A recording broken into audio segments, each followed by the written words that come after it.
Assalamualaikum, halo semuanya. Mari kita tingkatkan kemampuan kita.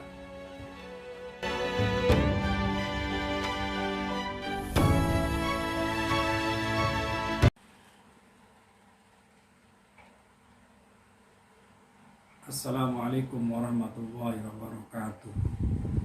Kembali bertemu dengan Al-Fakir Faridin Al-Rusadi dalam rubrik ceramah ya. Alhamdulillahirrahman Al-Malikil Mannan.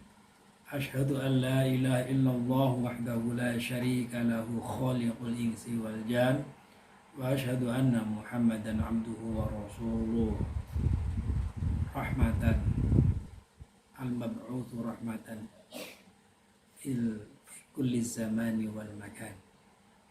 Allahumma shalli wa sallim ala sayyidina Muhammadin wa ala alihi wa sahbihi wa man tabi'ahu bi ihsan.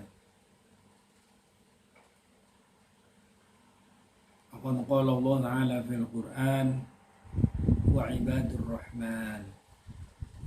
rahman alladhina yamshuna 'alal ardi hauna wa idza khatabahumul jahiluna qalu salama walladzina yabithuna li rabbihim sujadan wa qiyama walladzina yaquluna rabbana asrif 'anna 'adzaba jahannam inna 'adzabaha kana gharama innaha sa'at mustaqarra wa muqama walladzina idza anfaqu lam yusrifu wa lam yaqturu wa kana baina dzalika qawama. Wa qala Nabi sallallahu alaihi wasallam alaikum bi qiyamil lail wal qur'an. Shadaqallahu azim wa sadaqa rasuluhun nabiyul karim. Sahabat semuanya dimanapun berada, bahwa kalau kita berada di suatu perusahaan yang besar, kemudian punya bos besar yang bosnya itu baik sekali, hebat sekali, kemudian memberikan kriteria kepada kita, siapapun kalian karyawan perusahaanku ini memenuhi kriteria A, B, C, D, E, umpamanya A, disiplin, B, loyalitas dan komitmen, C dan seterusnya sampai dengan E umpamanya. Itu kata bos disebut adalah the golden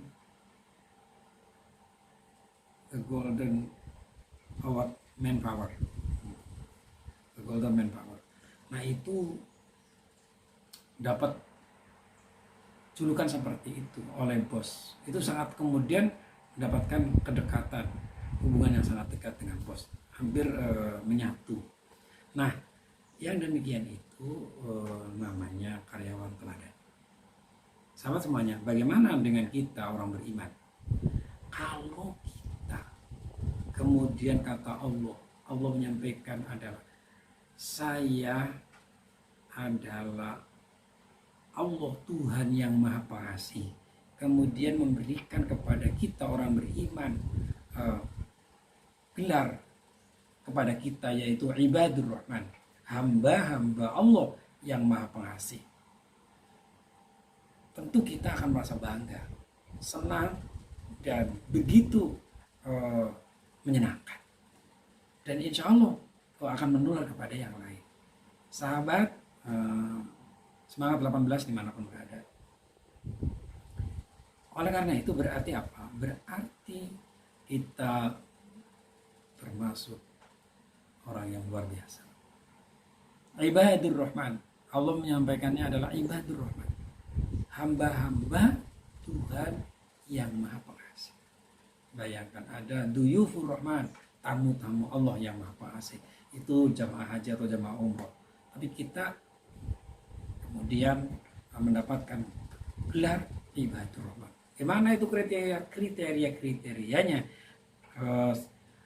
Karakteristiknya kayak apa? Ada 11 yang harus memenuhi kita ini bisa mendapatkan gelar ibadur rahman. Ibadur rahman itu dalam bahasa Arab disebutnya idhofah. Kalau dalam bahasa Indonesia namanya kata majemuk, yaitu kata ibad dan sama rahman tapi digabung menjadi satu. Jadi ibadur rahman, hamba-hamba Allah yang maha pengasih. Kalau di bahasa Indonesia namanya rumah sakit, rumah makan, itu kan kata majemuk itu. Rumah tempat makan, rumah sakit, rumah untuk ngobatin yang sakit. Nah itu adalah kata majemuk atau idhofah dalam bahasa Arab.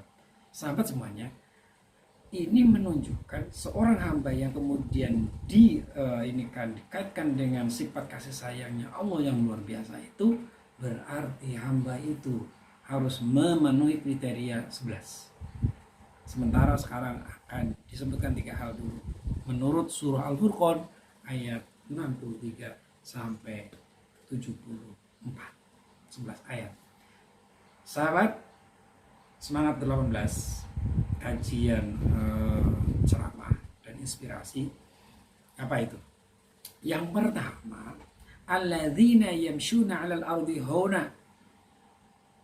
Ayat 63 ini, yaitu orang-orang yang berjalan di muka bumi ini dengan hauna, dengan rendah hati, tawadhu, memberikan penghormatan yang tinggi kepada orang lain. Itu hebat sekali.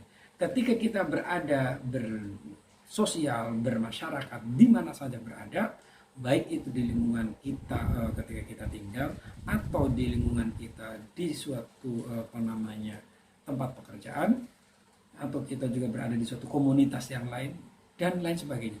Ketika kita berada di situ, kemudian kita bersikap hauna, memberikan penghormatan yang setinggi-tingginya kepada orang lain. Kenapa begitu?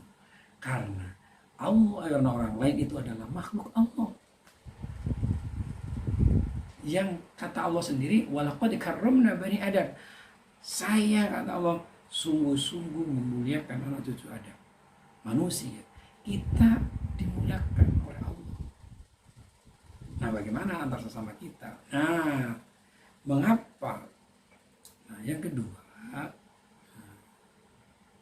terus bagaimana kalau kita bersikap sebaliknya, malah tidak bersikap haunan, bersikapnya adalah sombong. Nah, kalau sombong itu bukan pakaian kita, pakaiannya Allah. Kata Allah dalam hadis qudsinya adalah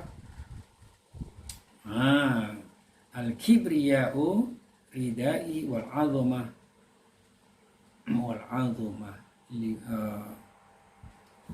izari faman naza'a huma aw wahidun anhum minhuma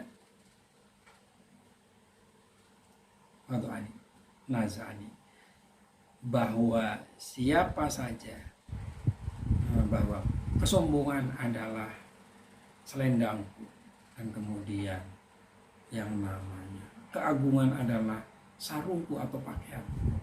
Siapa yang mengambil keduanya atau salah satu daripada keduanya, maka akan saya pastikan, kata Allah, saya hancurkan dia, saya hinakan dia dengan sehina-hinanya.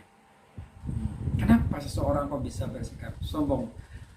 Biasanya seseorang itu bersikap sombong karena mempunyai keistimewaan. Baik istimewa dari sisi kekayaan. Korun mamanya kaya, sombong, dihancurkan oleh Allah. Merasa bahwa dirinya adalah kaya bukan karena Allah yang berkaya, tetapi dia hasil usaha sendiri, kemudian disuruh zakat gak mau, sombong, hancurin. Ada karena pangkatnya, dia seorang raja atau seorang presiden dan sebagainya, sombong, dihancurkan oleh Allah. Fir'aun tuh raja yang dihancurkan. Biasanya seorang juga sombong karena dia adalah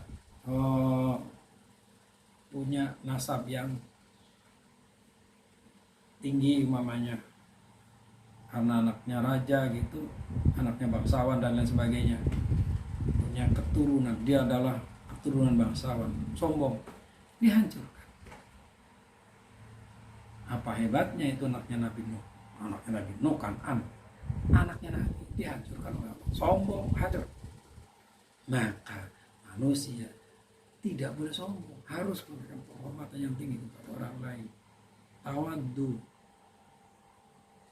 bahaya kalau sombong itu, karena gak bakalan mulia.